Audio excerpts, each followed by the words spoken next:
Massamba Diop, candidat de la coalition République des Valeurs Réewu Bor ci Thiès Nord.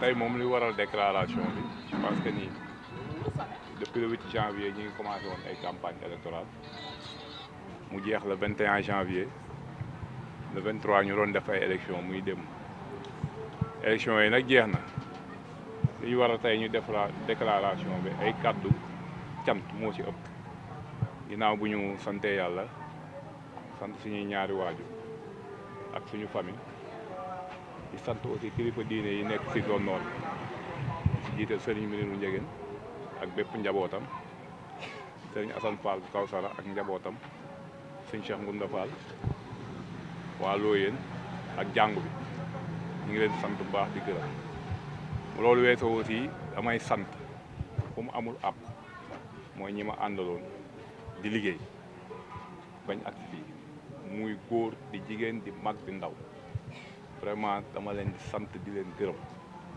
parce que wane nañ seen bopp wàcc nañ si terrain bi matin midi soir amaana sax benn moment da ngay jàpp ni ñoom ñoo la gënoon a bëgg mbir mi ñu nekk di ko xëccoo vraiment dañ leen di sant di leen gërëm ak képp ku si mën a jàpp ak képp koo xam ni de près ou de loin mi ngi doon soutenir ci lépp ci conseil ak lépp vraiment ñu ngi leen sant di leen gërëm aussi di remercier suñu président du parti le président Thierno Alassane Sall kaddu yooyu daal bëggoon naa kaa njëkke ci déclaration bi ma bëgg a def waaw loolu kaddu première yooyu laa bëggoon def vraiment ci déclaration bi.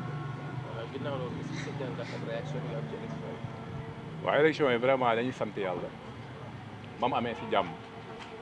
am na ci jàmm ak salaam man gisuma ci ay incident majeur peut-être que amoon na tuuti ay faute matériel technique ci ñu ko doon organiser ba yenn centres yi ñu démarré 9h am na yenn yoo xam ne sax dépassé nañ un peu 9h après gis nañ aussi benn arrêté génn ñu ne rallongé nañ ko ba 20h mais loolu lépp bu mu amee gisuma ci benn réaction boo xam ne day naaxasaay la ci terrain kon donc ñëpp ñu fi nekkoon comprendre nañ c'était Thiès ñun ñëpp la woon ñoo bokk ndey bokk baay mais ku si nekk dafa amoon gëm-gëmam ak ay principe am di ko défendre askan bi nag ñoo waroon tànn askan bi le choix a été laissé au peuple choix bi askan bi tànn nañ ku si nekk am na ay résultats dinañ toog jàngat ko xool résultats yi nga am ba xam si positif wala si négatif boo amee ay manquement nga corriger li si am solo mooy ki gagné mu liggéey pour askan Thiès Nord ñu looloo ñu taxoon a jóg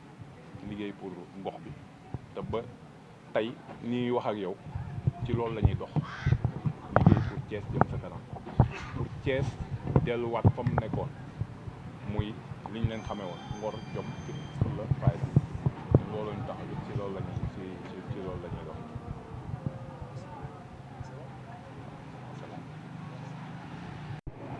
sant suñuy ñaari waajur ñi ngi sant aussi kilifa diine yi nekk ci commune bi di ci jiital sëñ Miriru Njegen mi ngi ne sax di romb ñu koy tudd yal na yàlla def jàmm ak njabootam gi yëpp di sant Serigne Assane Fall ak njabootam sëñ Ngunda Fall ak njabootam ak waa Looyeen ak bépp kilifa diine bu nekk ci zone nord ak yeesu bi ñu ngi leen di sant bu baax aussi di sant fu sant amul ab ñi ma àndaloon di liggéey ci élection yi ñu génn di passé démb le 23 janvier 2022 vraiment ñi ma àndaloon di liggéey aw ma seen fay ils étaient extrêmement engagés nekk ci suba ngoon matin midi soir vraiment damay parfois sax da ngay xool ñenn ñi nga gis ni ñuy développé di ci dem te du dërëm loo leen di jox au contraire dañuy jël seen alal di ci dépensé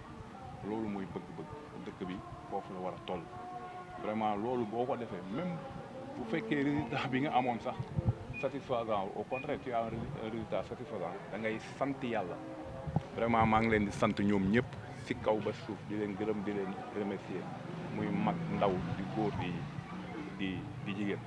élection yi nag li ñu ci mën a wax mooy déroulé am na si jàmm ak salaam te Thiès ki gañ amaana yu am si yeneen dëkk yi amu fi kon donc man damay wax ni Thiès waaye comprendre nañ maintenant sens élection da ngay dem centre de vote yi di nga gis nit ñi toog si jàmm voté parfois am na ay quelques incidents yoo xam ni peut-être que ñi ko doon def sax moo ñu nekk si pouvoir bi mais peut-être que loolu ay kii la woon mënu see ñaax mais c'était des incidents mineurs woon yu doy waar.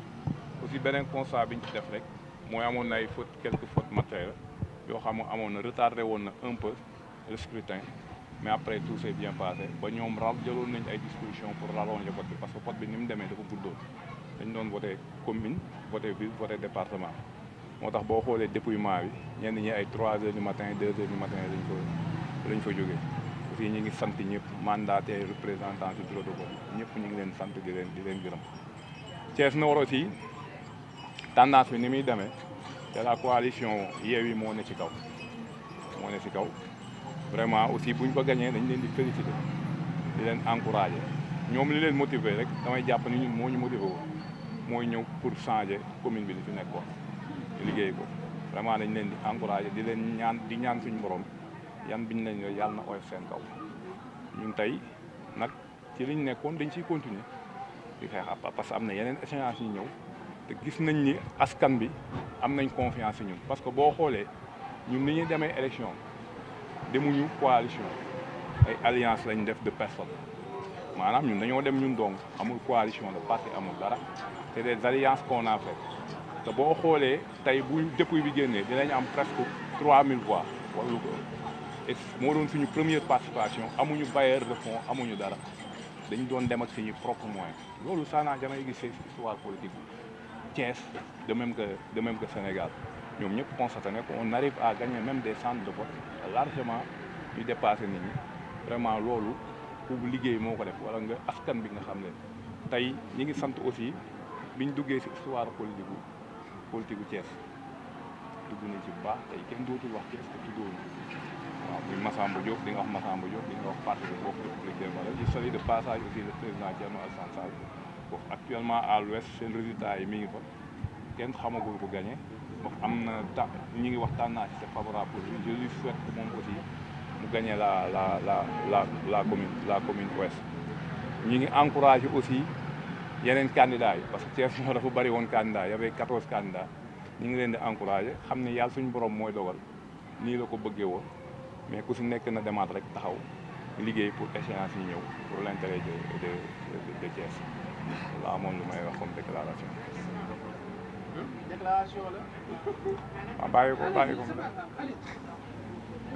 maanaam li nga gis démb ci wàllu manifestation yi ñuy def pour wane ni maanaam gañ nañ jàppe nga ko diversion ou bien maanaam da nga jàpp ni ñenn ñi dañ ko teg.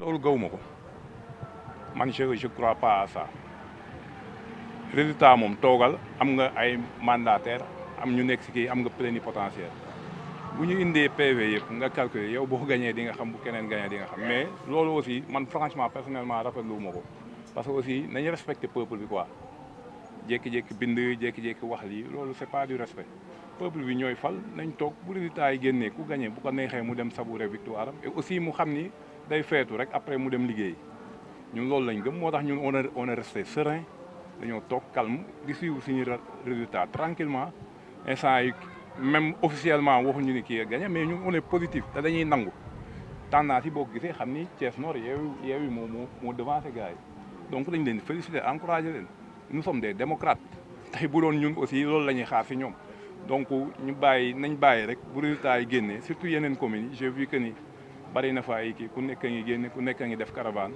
nañ respecter peuple bi quoi parce que peuple bi ñoom ñooy fal ñoom ñooy folli quoi. félicitations yi tàmbali. non man Thiès Nord laa ne Yewwi laa gis ñoom ñoo nekk ci kanam félicité naa leen.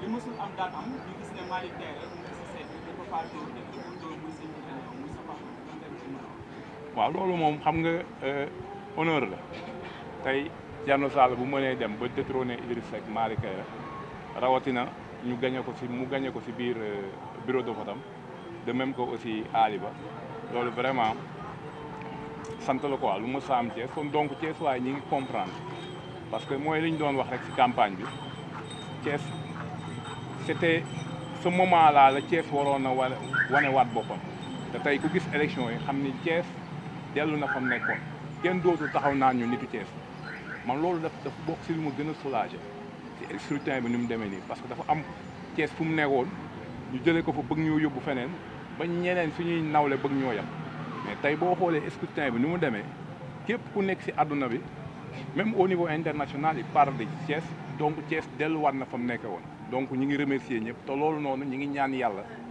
képp ñëpp ñu fi ne jiite ñu bañ ko yàq ñu conserver suñu maam yi bàyyi woon pour que Thiès mën a delluwaat fa mu nekkoon.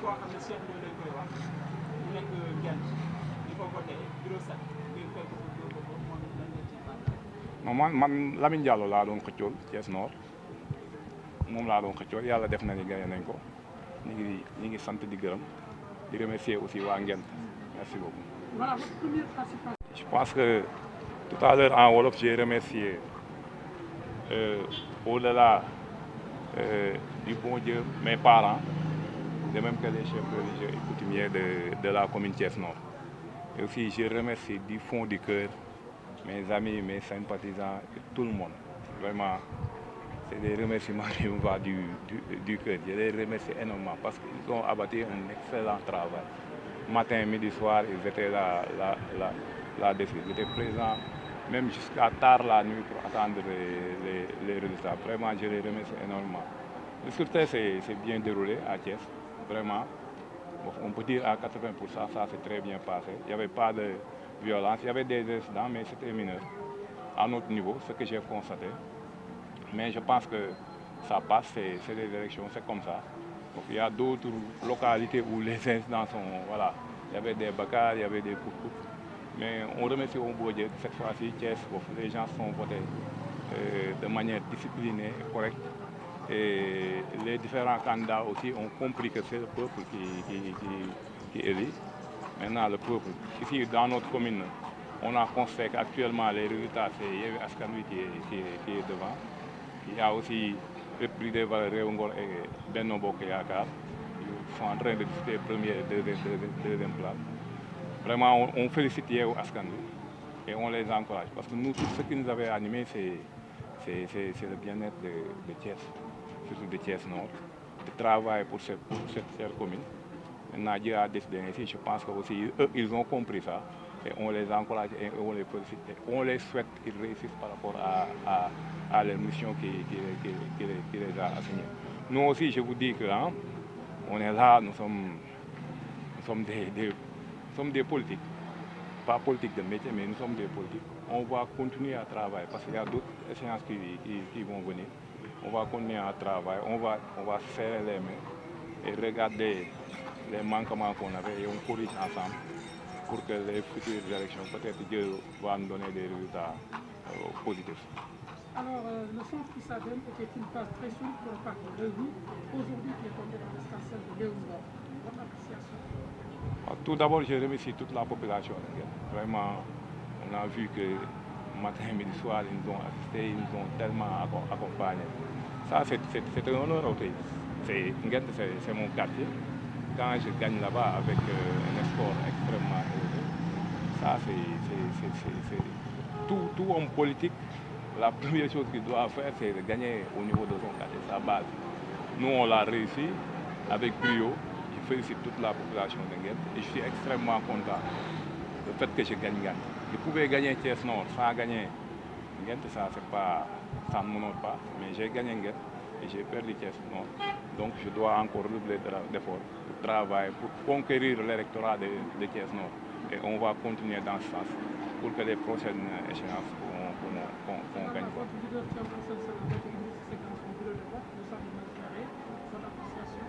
Je pense que tout, au niveau même international, on a parlé de ça. Et on félicite le président Thierno Alassane Sall qui a réussi quelque chose d'extraordinaire. Tout d'abord, gagner Idriss Seck dans son bureau de vote et aussi de gagner dans son centre de vote. De même qu'aussi à Grand Thiès, à Liban. Vraiment, ça, c'est tout le parti République des Valeurs est content de ça, du travail que Thierno Alassane Sall a bâti. Ça, maintenant, ça nous permet de dire que Thiès, ils ont compris.